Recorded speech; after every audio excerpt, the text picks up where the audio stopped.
primer lugar, querría dar las gracias a Jacqueline Rivas, que tuvo la buena idea de invitarme a esta mesa redonda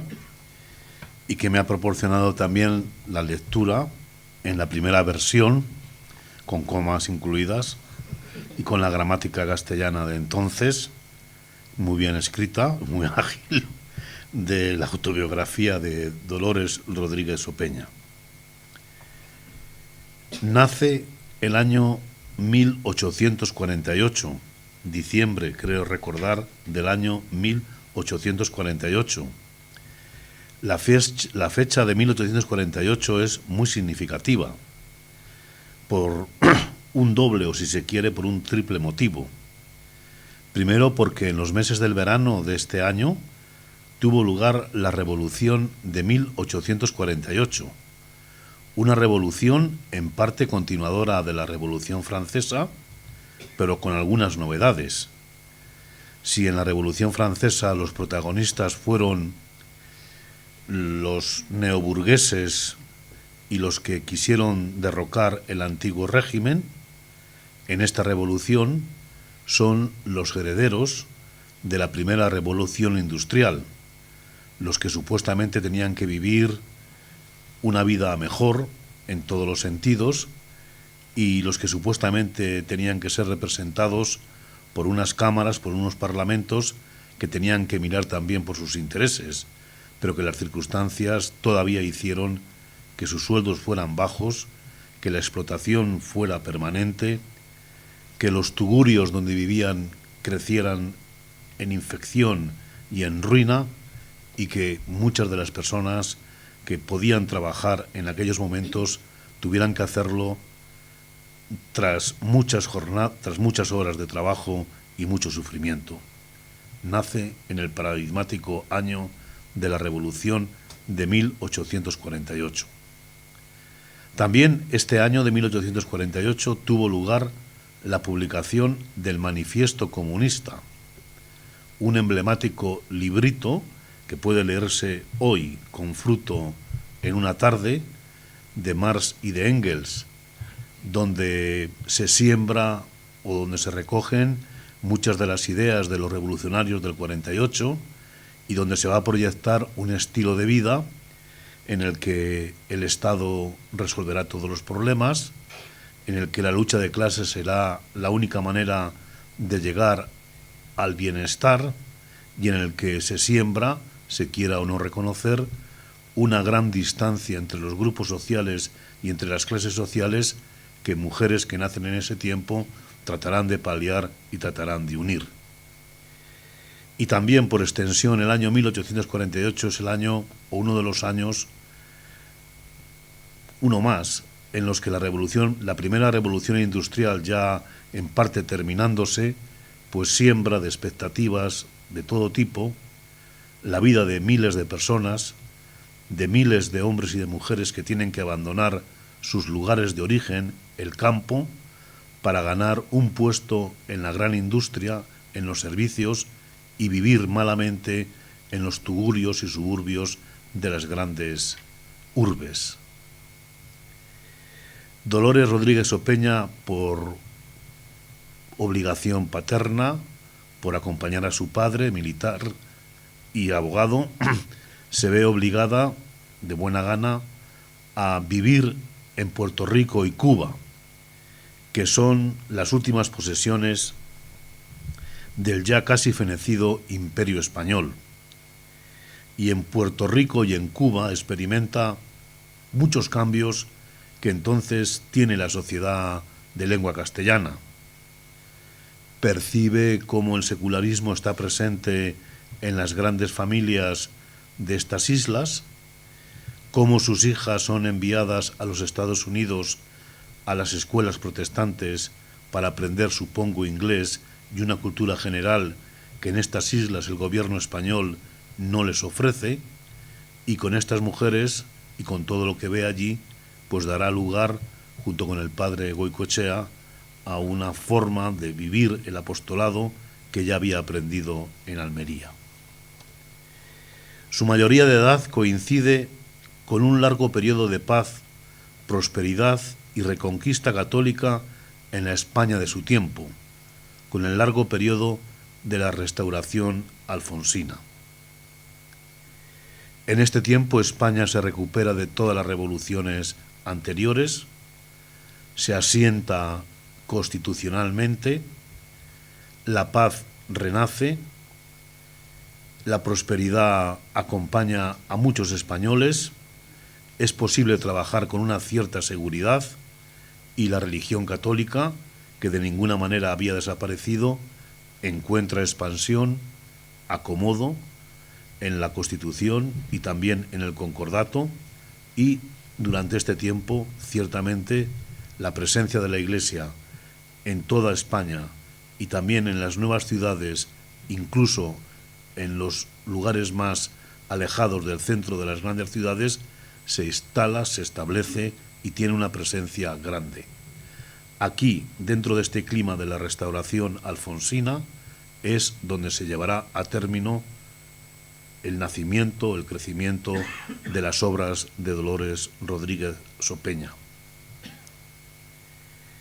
La Restauración permitió que muchas mujeres y muchos hombres pudieran trabajar apostólicamente, que fueran reconocidos, que tuvieran ayudas y sobre todo que fuera posible, en un clima ya muy pacificado y nada revolucionario, el anuncio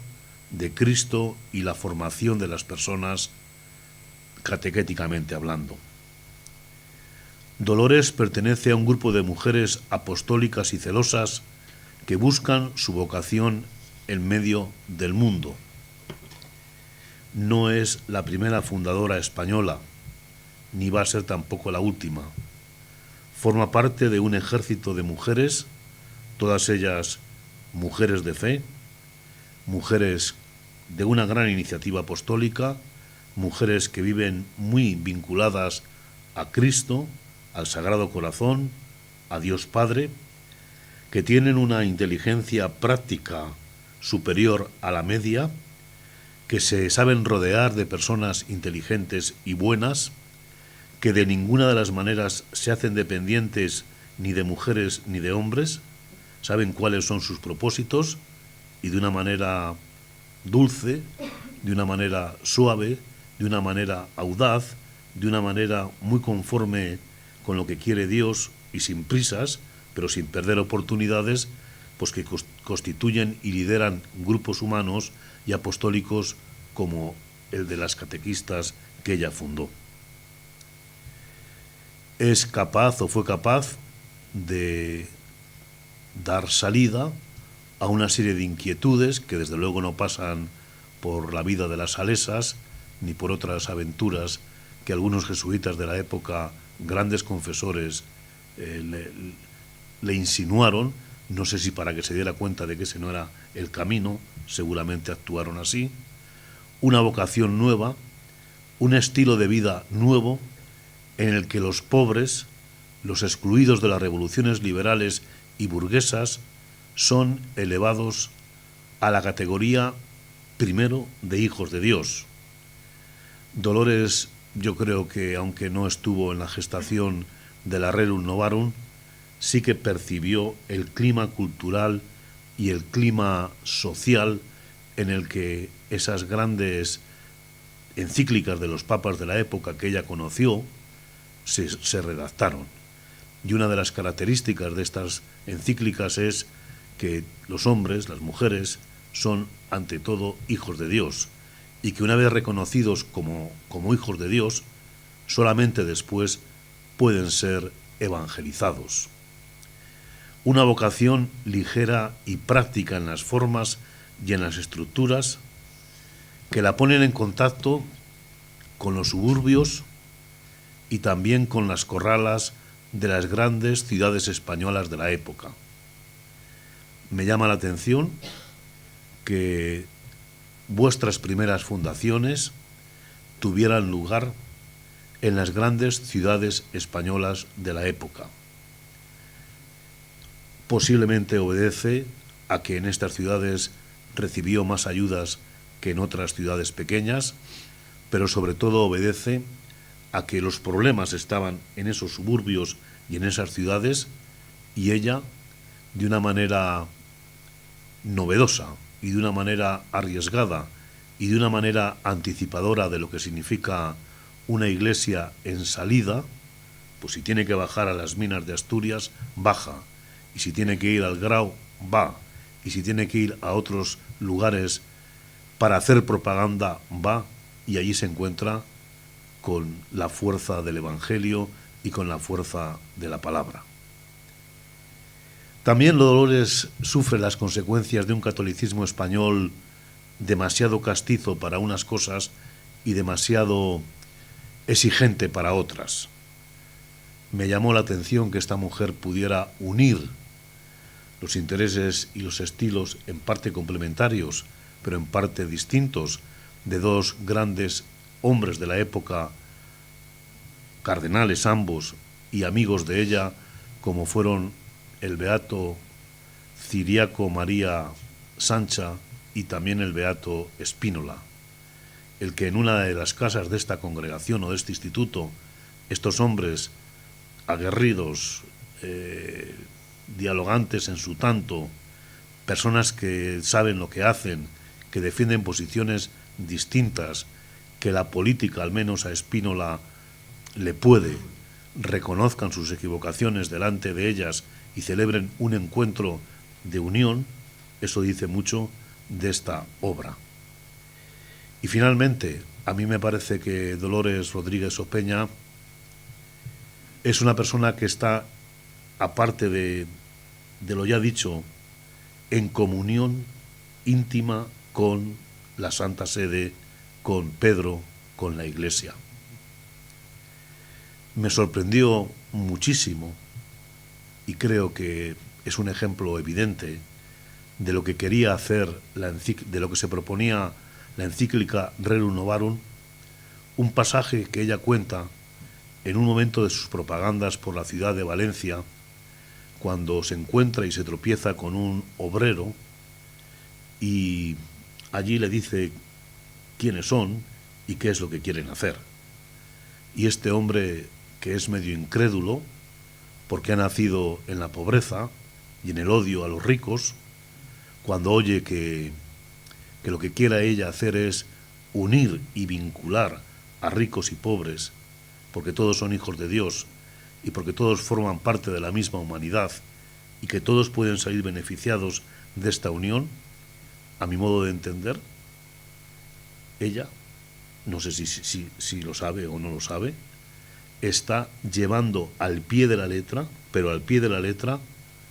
el mensaje o uno de los mensajes centrales de la Rerum Novarum. No se gana la causa de la justicia por la revolución, se gana la causa de la justicia por el diálogo, por la unión y por la vinculación de las personas en el amor, en el afecto, echando puentes y manteniéndolos. Y no digamos todo lo que pueda significar el anuncio evangélico directo y las buenas relaciones que tiene con su cardenal protector Merry del Val y con el Papa San Pío X. Los sueños de los papas, los sueños de la Iglesia, se ven realizados en las iniciativas, en el genio, en la fe, en la capacidad de lucha, en la perseverancia, en el arrojo, en la valentía y diría en una inquebrantable fe en Dios, que cuando pone a las personas delante se fía de ellas y ella se fía de él y así actúa. Una persona que vive el ritmo de su tiempo, que logra vincular a muchas personas en una obra difícil, que la sabe mantener y que sabe mantenerla hasta hoy. Nada más.